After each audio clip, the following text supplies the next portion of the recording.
ప్రభువు పేరిట మీ అందరికీ ఈ రాత్రి కాలపు శుభములను వందనములను తెలియజేసినాను.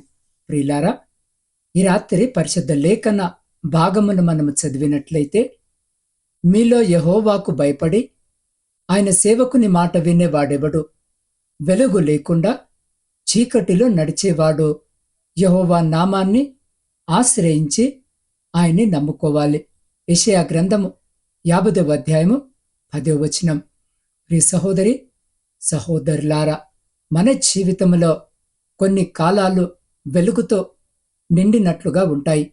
మరికొన్ని కాలాలు పూర్తిగా చీకటిలో నడిచినట్లుగా అనిపిస్తాయి. ప్రార్థనలు ఉన్నా సమాధానము కనిపించదు. విశ్వాసము ఉన్నా మార్గము స్పష్టముగా కనిపించదు. అటువంటి సమయంలో దేవుడు మనతో ఏమి మాట్లాడుతున్నాడు? ఈ రాత్రి మనం చదివిన దేవుని వాక్యము ఇలా సెలవిస్తుంది. మీలో యెహోవాకు భయపడి ఆయన సేవకుని మాట వినేవాడెవడు? వెలుగు లేకుండా చీకటిలో నడిచేవాడు యెహోవా నామాన్ని ఆశ్రయించి ఆయన్ని నమ్ముకోవాలి. ఈ వాక్యము మనకొక గొప్ప సత్యాన్ని నేర్పుతుంది. వెలుగు ఉన్నప్పుడు దేవుణ్ణి నమ్మడము సులభము. కానీ వెలుగు లేకపోయినా దేవుణ్ణి నమ్మడమే నిజమైన విశ్వాసము. ఈ రాత్రి దేవుడు మనలను పరిస్థితుల మీద కాదు, తన నామము మీద ఆధారపడమని పిలుస్తూ ఉన్నాడు. ప్రియులారా, దేవుని నామము బలమైన ఆశ్రయదుర్గము. ఆయన నమ్ముకొని ఆయనను ఆశ్రయించిన వారు ఎవరు కూడా సిగ్గుపడరు. ఎన్నటెన్నటికీ వారిని రక్షణ ఆవరించి ఉంటుంది. ఏ బలహీనత వారిని ఏమీ చేయలేదు. వారి జీవితము వెలుగుమయమవుతుంది. ఈ రాత్రి జీవాక్యము వింటున్న నా ప్రియ సహోదరి సహోదరులారా, దేవుడు మన పక్షముగా ఉంటే మనకు విరోధి ఎవరు? ఆలోచించండి. ఈ రాత్రి జీవాక్యము వినిచిన్న నీవు చీకటి వంటి సమస్య చేత, బలహీనత చేత, భయముతో గడుపుతున్నావో, నీ జీవితము ఏంటో అర్థమవ్వక, నీ ప్రయాణము ఎటు వెళుతుందో అర్థము కాక, ఏ మార్గము గుండా వెళుతున్నావో కూడా అర్థము కాక, ఈ రాత్రిన కృంగిన స్థితిలో నీవున్నావేమో. ఏది చేయాలన్నా అడ్డంకులే. ఎలా ముందుకు వెళ్ళాలి అనుకున్నా అపవాది క్రియలే నిన్ను అడ్డగిస్తున్నాయేమో. నేను ఇది చేయలేను, నా వలన కాదు, నేను అసమర్థుడను, నేను అసమర్థురాలను, నాకింత జ్ఞానము లేదు, నాకంత శక్తి లేదు అనే ఆలోచన నీలో గూడు కట్టుకొని పోయి నిరుత్సాహముతో, జీవితము మీద ఎటువంటి ఆశ లేక నీవున్నావేమో. అయితే ప్రియ సహోదరి సహోదరుడా, నువ్వు గుర్తు చేసుకోవలసిన విషయము ఏంటో తెలుసా? నువ్వు గ్రహించాల్సిన విషయము ఏంటో తెలుసా? నువ్వు చీకటి ప్రపంచంలో బ్రతుకుతున్నావని అపవాది నిన్నొక నిస్సహాయమైన వ్యక్తిగా నిన్ను నీకు కనపరుస్తున్నాడని నువ్వు తెలుసుకోవాలి. చూడండి, కొంతమందిలో చాలా తెలివితేటలు ఉంటాయి, కానీ ఏమీ చేయలేరు. మాట్లాడగలరు, జ్ఞానముతో ఉంటారు, చదువు ఉంటుంది, ధనం ఉంటుంది. అయినా సరే వారి ఆలోచనలు అన్నీ నేనేమి చేయలేను, నేనొక ఉపయోగము లేని వ్యక్తిని అన్నట్లుగా ఉంటాయి.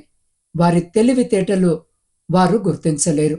వారికి చిన్న ఓటమి రాగానే, చిన్న అడ్డంకి రాగానే, నా వలన ఇది కాదులే అని మధ్యలోనే ఆ పని ఆపేసి వెనక్కి మల్లుతారు.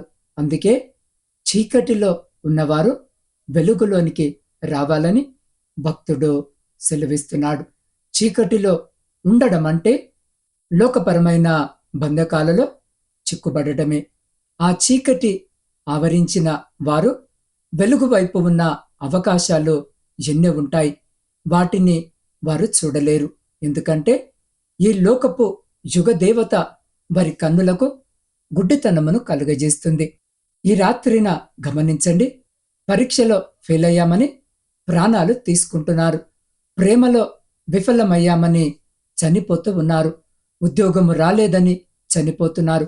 మంచి మార్కులు రాలేదని చనిపోతున్నారు.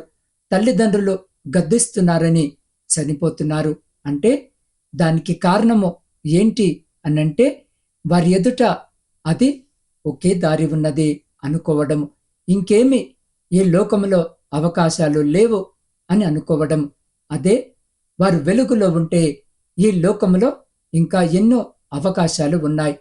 ఈ ఉద్యోగం ఒకటే కాదు, ఈ పరీక్ష ఒకటే మాత్రమే కాదు, ఈ వ్యక్తి మాత్రమే కాదు, ఎన్నో ఇంకెన్నో ఈ లోకంలో ఉన్నాయి అని గ్రహించి వాటిపైన దృష్టి పెట్టి వారి యొక్క జీవితంలో ముందుకు సాగుతారు. అందుకే ఈ రాత్రి భక్తుడు అంటున్నాడు, వెలుగులో నడవండి. ఆ వెలుగు ఎవరో కాదు, ప్రియ సహోదరి సహోదరుడా, ఆ వెలుగు యేసు క్రీస్తు ప్రభు. ఆయన వెలుగులో నడిస్తే, ఆయన చూపిన మార్గములో నడిస్తే ఈ రాత్రి జీవాక్యము వినిచిన నీలో ఏ నిరాశ ఉండదు, ఏ బలహీనత నిన్నాపలేదు, ఎటువంటి అడ్డంకులు నిన్ను ముందుకు వెళ్లకుండా ఆపలేవు. అన్నింటిలో నువ్వు విజయము సాధించగలుగుతావు. నీకున్న జ్ఞానమేంటో, నీకున్న బలమేంటో, దేవుడు నీలో ఉంచిన సామర్థ్యము ఏమిటో అన్నింటినీ ఆయన వెలుగులో నీవు గ్రహించగలుగుతావు.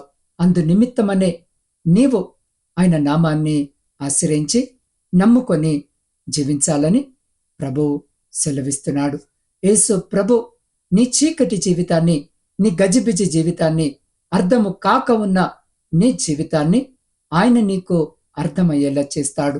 ఆయన వెలుగులోనికి నువ్వు వచ్చినప్పుడు ఏది మంచిదో, ఏది చెడ్డదో, ఎలా జీవించాలో, ఎలా జీవించకూడదో, ఏమి చేయాలో, ఏమి చేయకూడదో అన్నింటినీ నీకు కనిపించేలా, అర్థమయ్యేలా చేస్తాడు. నువ్వెన్నడూ పడిపోకుండా, నువ్వెన్నడూ కృంగిపోకుండా, నీ ద్వారా ఏ తప్పటడుగు పడకుండా దేవుడు నిన్ను నడిపిస్తాడు. కాబట్టి ఈ రాత్రి జీవాక్యము వింటున్న నా ప్రియ సహోదరి సహోదరుడా, నిజ దేవుడైన ఆయనను ఆశ్రయించు. అప్పుడు అద్భుతాలను నీ జీవితంలో నువ్వు చూడగలుగుతావు. కాబట్టి ప్రియ సహోదరి సహోదరుడా, ఈ రాత్రి జీవాక్యము వినిచిన మీరు చీకటి మార్గంలో నడుస్తున్నట్లుగా అనిపిస్తుందా? సమాధానం లేని ప్రశ్నలు, పరిష్కారం లేని సమస్యలు నీ మనసును భారముగా చేస్తున్నాయా? అయితే దేవుడు ఈ రాత్రి మీతోనే సెలవిస్తున్నాడు, నా నామాన్ని ఆశ్రయించు, నన్ను నమ్ము అని.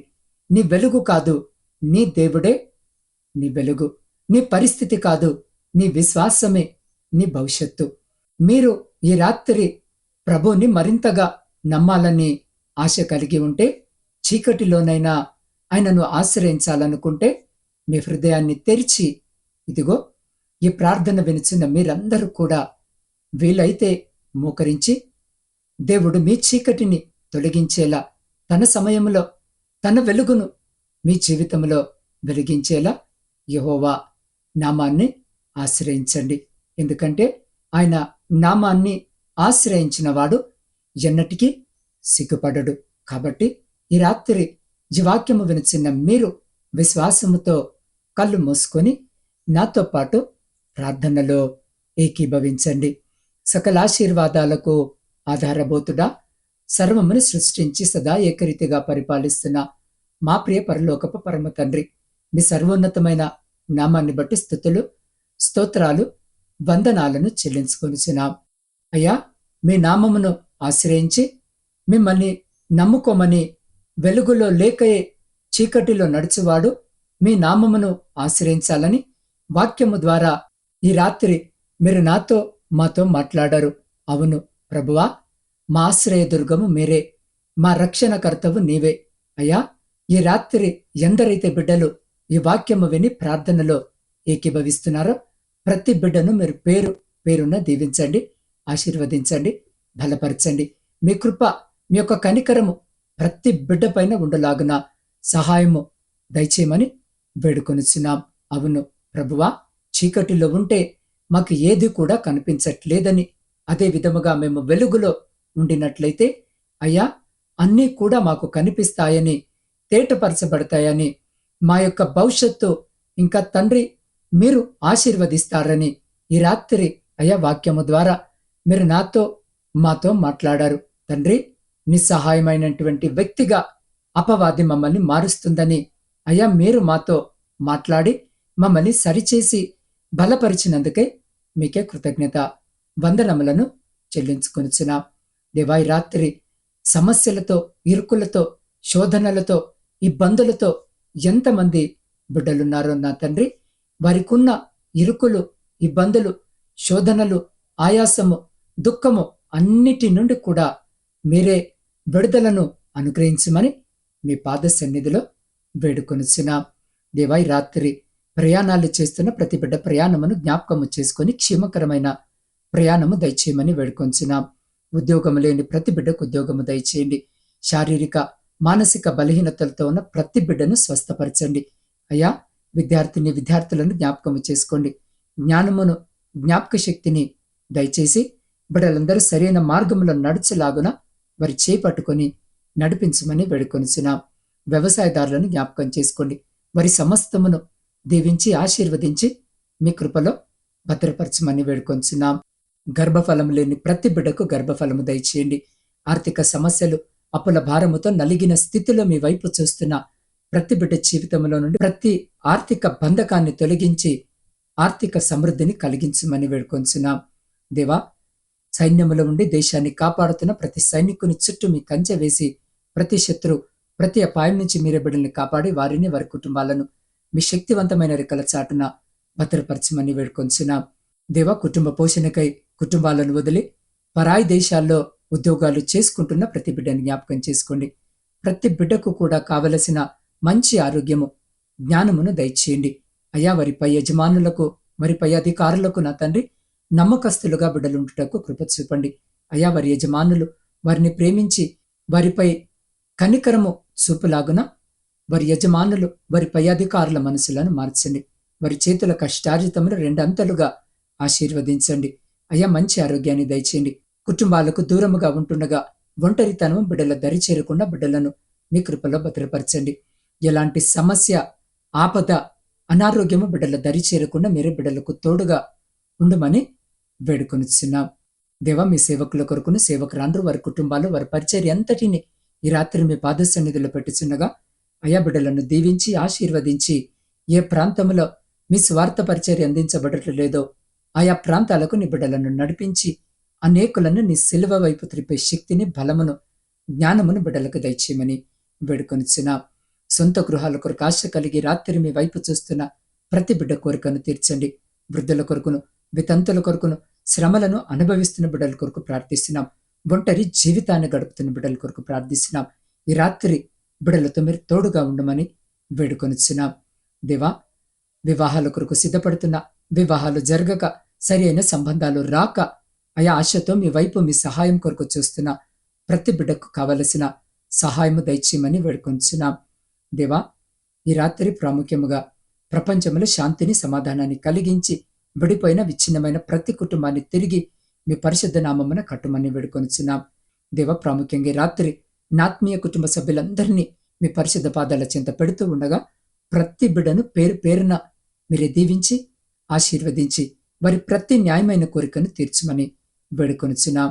అయ్యా, ఈ గాఢాంధకరమైన చీకటిలో మేము నిద్రిస్తూ ఉండగా మా గృహాల చుట్టూను, మా ఆత్మీయుల గృహాల చుట్టూను, మా ఇరుగు పొరుగు వారి గృహాల చుట్టూను మీ అగ్ని కంచె వేసి ప్రతి బిడ్డను మీ దేవదూతల రెక్కల చాటున భద్రపరిచి ప్రతి అంధకార సంబంధమైన శక్తులన్నిటి నుండి మీరు సంరక్షించి కాపాడి మీ చిత్తమైతే, మీరు అక్కడ ఆలస్యమైతే ఎన్నికలేని మమ్మలను మరొక శ్రేష్టమైన నూతన దినములోనికి సజీవంగా ప్రవేశింపజేసి మీ నామాన్ని స్తుతించి కీర్తించి కొనియాడే గొప్ప భాగ్యము మాలో ప్రతి బిడ్డకు దయచేయమని సమస్త స్తుతి, ఘనత, మహిమ మీకే చెల్లిస్తూ మా ప్రభువును, మీ ప్రియకుమారుడైన యేసుక్రీస్తు సర్వ సమృద్ధి కలిగిన నామమున ప్రార్థించి స్తుతించి అడిగి పొందుకొని ఉన్నాము తండ్రి.